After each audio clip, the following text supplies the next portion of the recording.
Hi guys! Ayan, nagluto ako ng paksiw ngayon guys. Tara, kain tayo. Ayan, ginisa ko siya sa bawang, sibuyas, luya. Na may suka guys, syempre. Dahil paksiw yan guys. Ayan.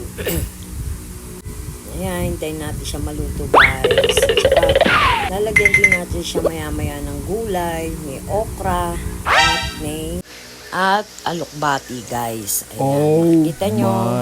God. Ayan, nilagay ko na siya guys, alokbati at okra guys. Para may gulay naman siya guys. Pwede rin naman ng talong dyan guys. Marami naglalagay dyan talong. Mas masarap siya kung patuloy natin siya guys. Diba? Ang kasi medyo matuyo ng konti, diba guys? Para yung tatay ko gusto niya ng may sabaw. Yan, medyo dinamihan ko na siya guys. Pero masarap yan kung medyo tuyo. Patutuyuin mo sa suka. Masarap guys. Yan, may paminta na rin yun guys. Yes! Kain tayo guys. Yummy yummy yan. Dahil may gulay siya guys. Siyempre, nilagyan din ng magic sarap.